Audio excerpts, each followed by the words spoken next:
Hi there, welcome back. How are you today?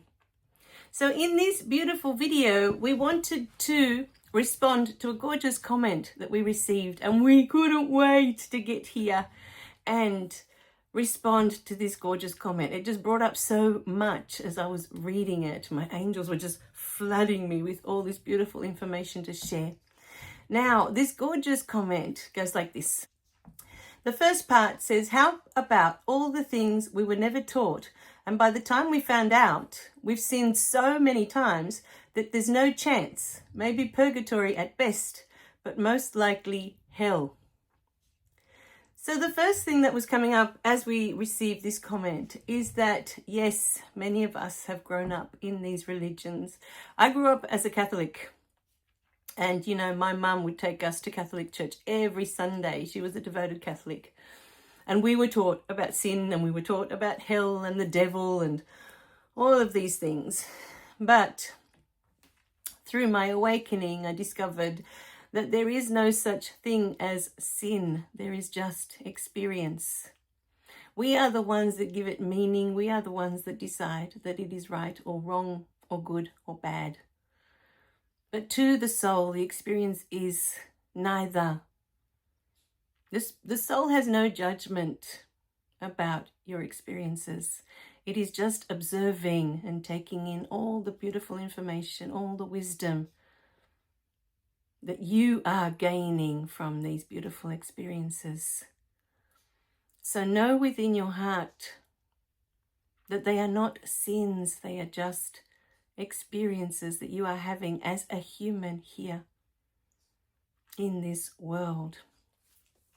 Now, it's just that I've got it up here on the screen. And then the next comment was, how about the blind man that Jesus healed and told his disciples that he was born blind for this reason? So wait, you created a man to be blind all the way into his adulthood so you can use him as a source for a miracle. And then it says WTF in question mark, you know. I found this part really beautiful as well. Yes,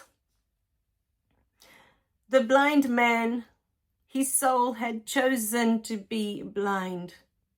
You know, some souls choose to be blind throughout the whole lifetime to have that experience and to gain that knowledge, that wisdom. What does it feel like to not be able to see the world? You know, what is that experience like? The soul is fascinated by all of our experiences. To the soul, nothing is bad, nothing is wrong. It just is the experience that the beautiful soul chose to have in this lifetime. There was so much coming up with this beautiful comment. I'm so grateful to this person that posted this question. These questions, there are so many things to unravel in this beautiful comment today. So, yes, we are all here serving each other in every moment. That man, that blind man, had a soul contract with Jesus, that he would be blind up until the point that Jesus would heal his blindness, would give him his sight back. He was part of what Jesus was here to bring forward. We have this ability to heal at any time. That man, the blind man, he had already gained all the information he needed to gain for his soul from that experience. That blindness no longer served him. And for this reason, he was able to be healed.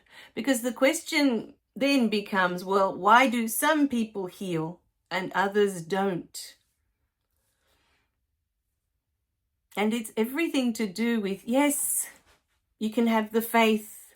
You know, if you believe, like, you know, there were so many that just believed that Jesus had this healing ability, and just that belief was enough to heal them. But on the other side of that coin, there's not just the belief that, yes, this man can heal me from whatever it is that I'm suffering from, whatever ailment it is that you have. On the other side of that coin, that soul has already finished with that experience. It's done. It has already served its purpose, whatever that experience was. There are many videos here where I talk about we are a blessing to others in every moment. We are serving others constantly in every moment with our presence, always. Even when we are unkind to others, we are still serving their experience. In a moment that someone gets upset, it's a moment that, well, I'm upset about that. I can sit there and just be upset about that. Or I can look at, well, wait a minute. Why am I upset about that? Why did this bring up this feeling in me? What is trying to come up for me that needs healing, that needs resolving, that this person has in that moment brought to the surface, this feeling? When you are kind to others, when you assist others, it's easy to see that, yes, you are a blessing. But for me, it took a very long time to see that even when we are unkind, when we are mean to others, we are still serving their experience as well as ours. Because what comes out of that when you are mean to others, when you really look at yourself and where you are, the place you're in your life, you'll understand that you can only hurt others when you are hurting inside. And the moment you have this realization within yourself that you hurt others when you are hurting inside, you begin to see it in others as well. Those that are unkind to you, those that are rude to you, those that treat you like less. There is something inside of them that is causing them to treat you this way. There is something unhealed, unresolved. Usually it's a belief that we hold about ourselves that isn't true. A belief perhaps that we are unworthy of being loved, unworthy of being seen, of being heard for who we are. We don't deserve the love of others, the attention of others. All of these beliefs come up when others trigger us. So that beautiful blind man was serving Jesus and all the people that were witness to that beautiful miracle. But even before coming here, they would have forged a soul contract to say that I will do this for you because it will serve others. So, what was coming up that I digressed with the you're a blessing to everyone is that when a disease or a physical ailment isn't cured, it's because it hasn't finished serving that soul's journey yet. The soul already maps out what it wants to do before it comes here and takes physical form. It already knows exactly what it wants to experience. And so if it is through a disease that the soul has chosen, I want to see what that is like. What is the experience when you are in that? And then the soul is gaining all this beautiful information, gaining all this knowledge. There are many videos here that talk about the soul gaining knowledge. That is the purpose. That is why it's here.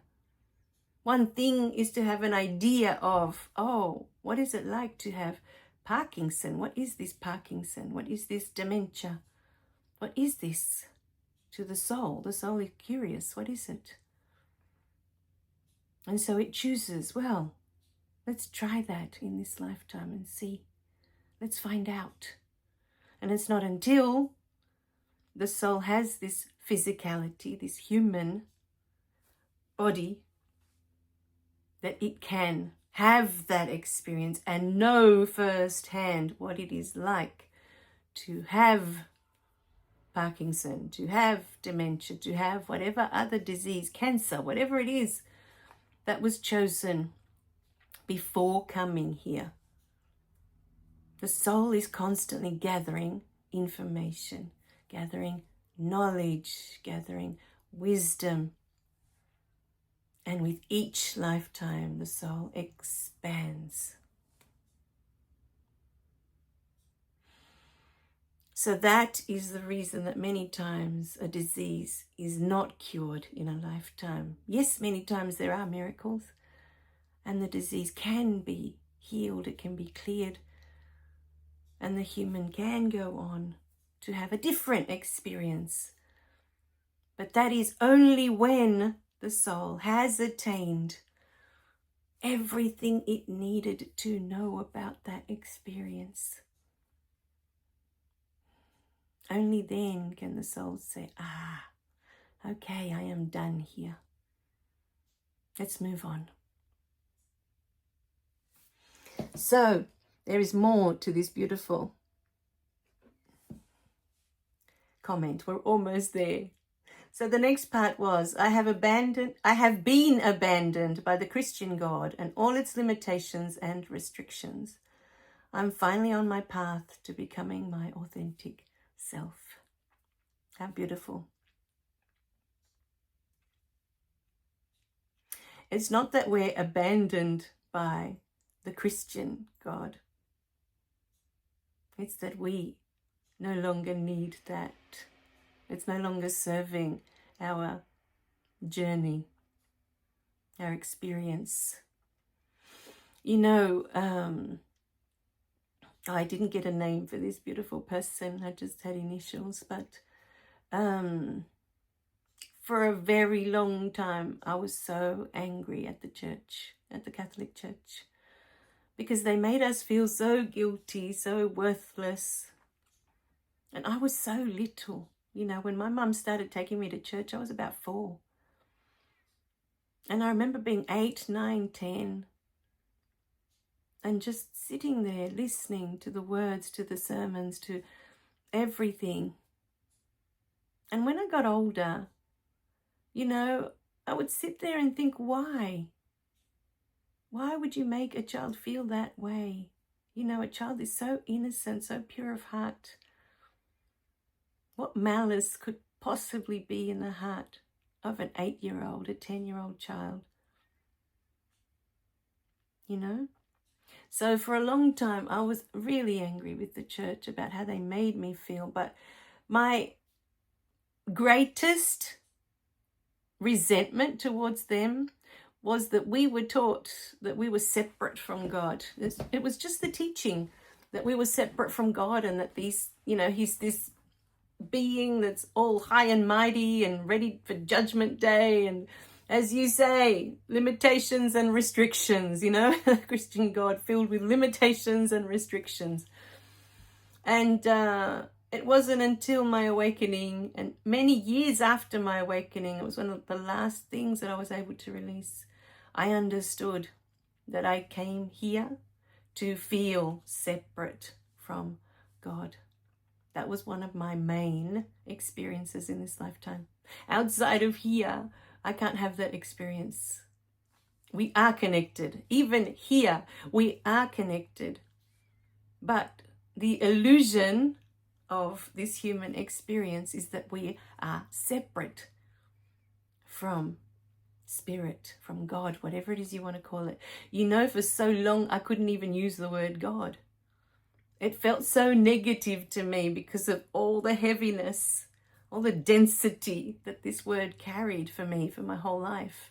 It took a long time before I was able to use the word God. And even now, for many, I still use the word Spirit to avoid that. You know, yes, if it triggers some, then sit with it. If it triggers you, this beautiful word, just sit with why. Why does it trigger you?